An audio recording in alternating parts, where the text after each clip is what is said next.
1962 సంవత్సరం నుంచి రాజకీయంలో ఉన్న ఓ ప్రసిద్ధ కుటుంబం నల్లారి కుటుంబం అని, ఎలాంటి కేసులు లేని మాపై జగన్మోహన్ రెడ్డి పుణ్యమా అంటూ అక్రమ కేసులు నమోదు చేశారని, యాక్టివ్ గా ఉన్న తెలుగుదేశం పార్టీని నమ్ముకొని జెండా మోసిన నాయకులు, వందల మంది కార్యకర్తలపై కూడా అసత్య ఆరోపణలో అక్రమ కేసులు నమోదు చేయడం జరిగిందని తెలుగుదేశం పార్టీ జాతీయ ప్రధాన కార్యదర్శి పీలేరు నియోజకవర్గ శాసనసభ్యులు నల్లారి కిషోర్ కుమార్ రెడ్డి అసెంబ్లీలో డిప్యూటీ స్పీకర్ రఘురామకృష్ణంరాజు ఎదుట ఆవేదన వ్యక్తం చేశారు.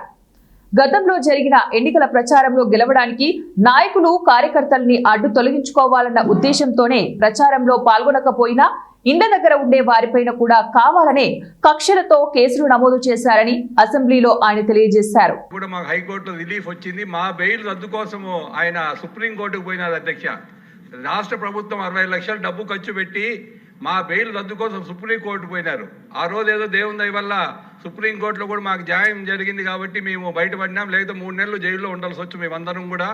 అదేవిధంగా హోమ్ మినిస్టర్ గారిని, ముఖ్యమంత్రి గారిని కోరుకుంటున్నా, ఈరోజు వైసీపీ టైంలో పెట్టిన కేసులు అన్నీ కాదు. రాయలసీమలో కానీ, అన్నమయ్య జిల్లాలో కానీ, ఆ రోజు పెద్దిరెడ్డి రామచంద్రారెడ్డి కానీ, అప్పుడుండే ఎంపీ గారు కానీ, ఈరోజు పోలీసు వాళ్ళు అప్పుడు తెలుగుగా ఏం చేశారంటే వైసీపీ ప్రభుత్వంలో ఛార్జ్షీట్ వేసేసినారు. అధ్యక్ష, ఈరోజు కోర్టులలో కేసులు ఉన్నాయి.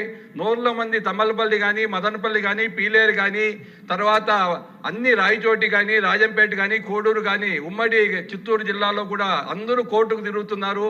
ఇప్పుడు ఏమొస్తామందంటే టెక్నికల్గా ఛార్జ్షీట్ వేసాం కాబట్టి మనం కేసులు పేర్లు తీయలేమని చెప్పి